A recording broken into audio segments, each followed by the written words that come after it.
Good morning, good afternoon, or good evening, wherever you are. Remember, you have greatness inside of you. Welcome back to another Habs Daily News with your hockey coach guru, Coach Frenchy. Today, episode number 196. What you have on the menu, coach, today? First of all, review game between the Montreal Canadiens and the Vancouver Canucks. But I want to talk about Martin Saint-Louis mindset.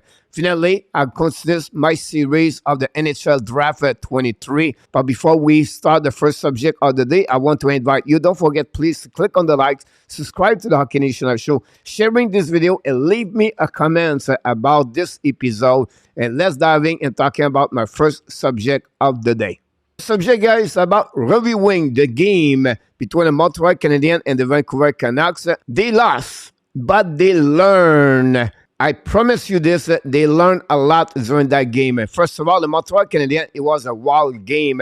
They lost by the score of 7-6 in overtime, a goal-winning game by Elias Patterson. Montreal played yesterday with 4 rookies, 2 on the wrong side. So we have 2 rookies, left defensemen, play on the right defenseman. It's not easy, guys. Then I want to talk about this one. They lost Sean Mannion during the second period and did not play with David Savard. 2 important players in the beginning of the season with the Montreal Canadiens. First, they lead by 4. Then, at the middle of the third period, they trail by 1. Then, they come back and they not only tie the game, but they lead by 1. And finally, Vancouver Canucks back at the end with the 6 versus 5. 6 versus 4, by the way, it was a power play. They tie the game, and then 13 seconds at the beginning, the OT score and win the W against the Montreal Canadiens. We have the right coach. It's Martin Saint-Louis. What are you talking, coach, about? Guys, his mindset is impeccable. I just love to listen to him, how he talk before the game, after the game. He talk about what it takes to become a solid team in the NHL and become a professional as a hockey player. I don't want to go deep in the game at the beginning. Montreal take the lead 4-0 and they play a solid 36-37 minutes. Then they collapse.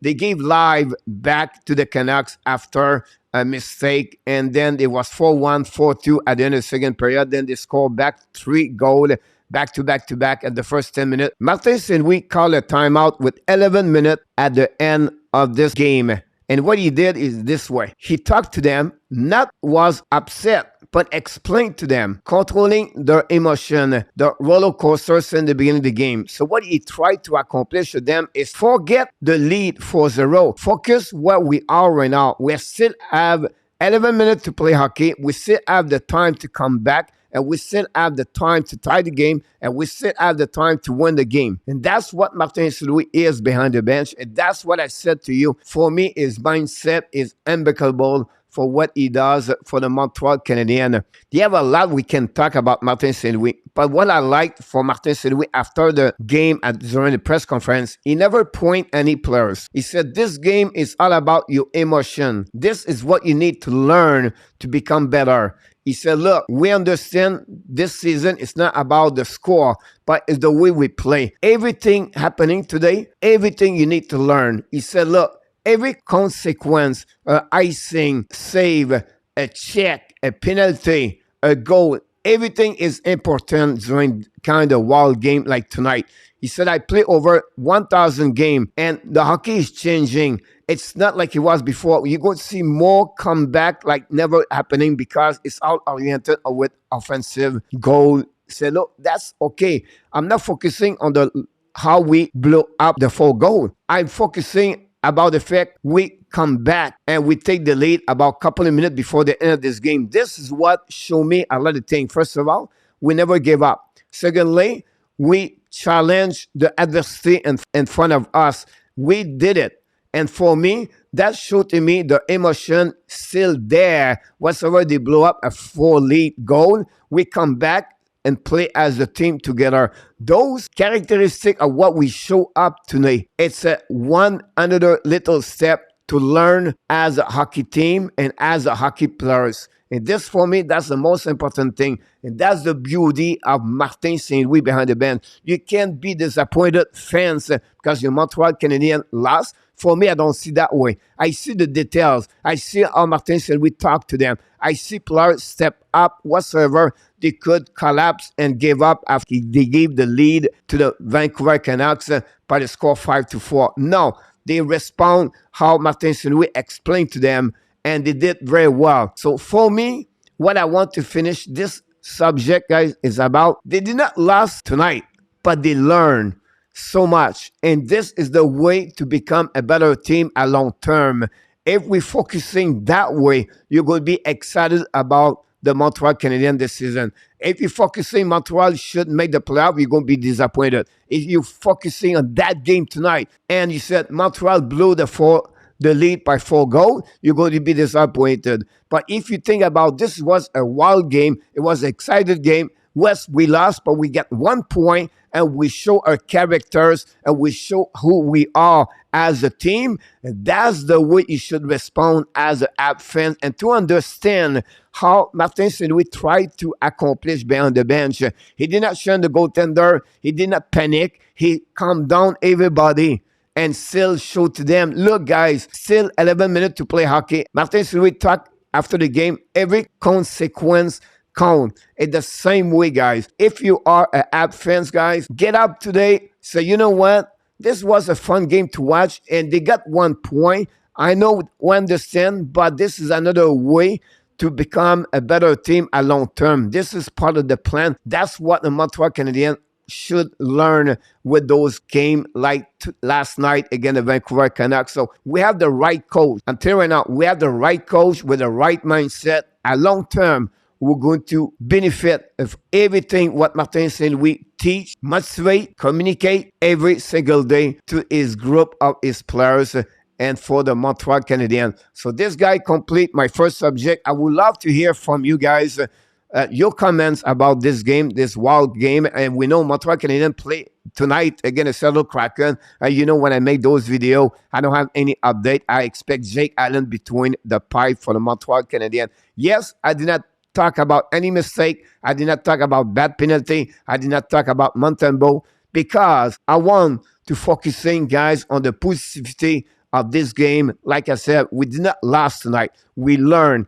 Let's move on now, guys, for my next subject of the day. My next subject, guys, is about the NHL Draft 23 Mock 1.0. And today I talk about the ranking between 6 to 10. Yesterday we did 1 to 5. Now we're going to do the 6 to 10. I'm doing every day, guys, 5 per day. Let's move on now. My number 6 on my ranking is the center, Brandon Yager.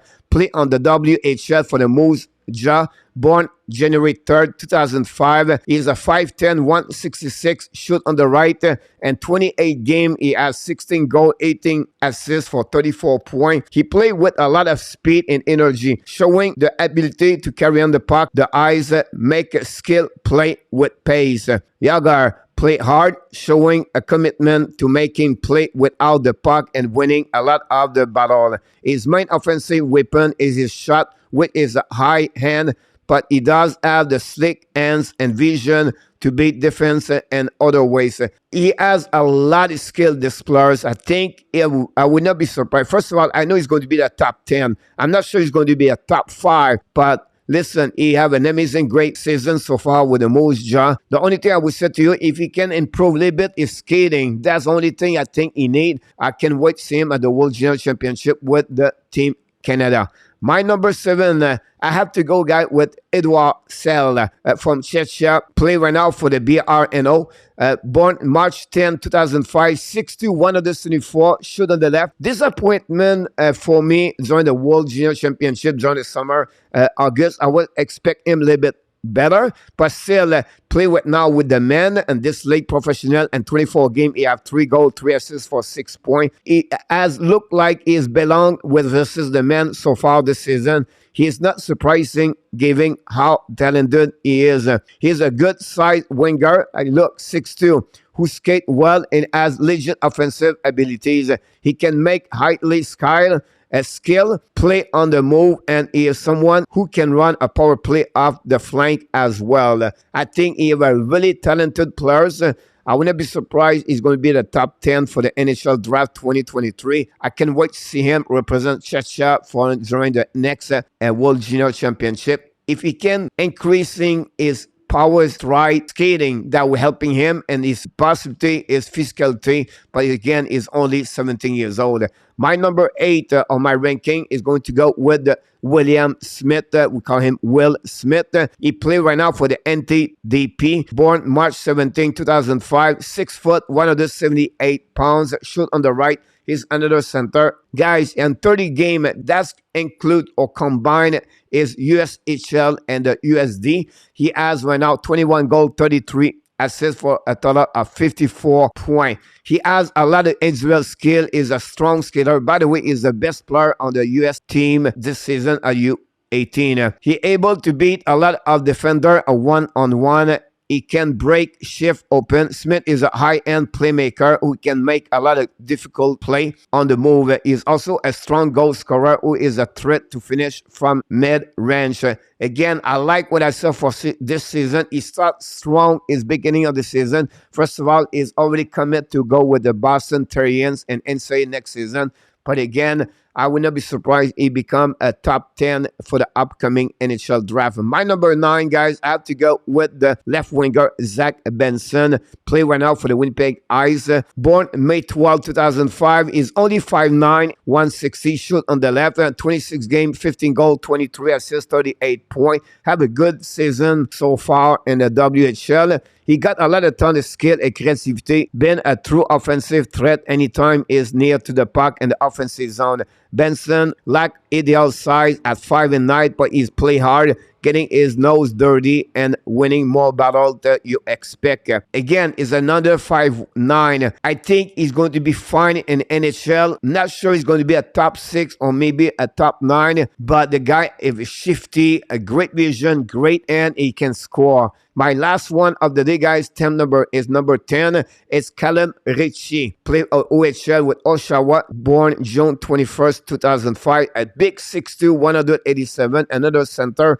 shoot on the right, and 24 game, 8 goals, 13 assists with a 21 point. Ritchie is a bit of frustrating prospect because he is very talented but has not been overly productive to begin the season.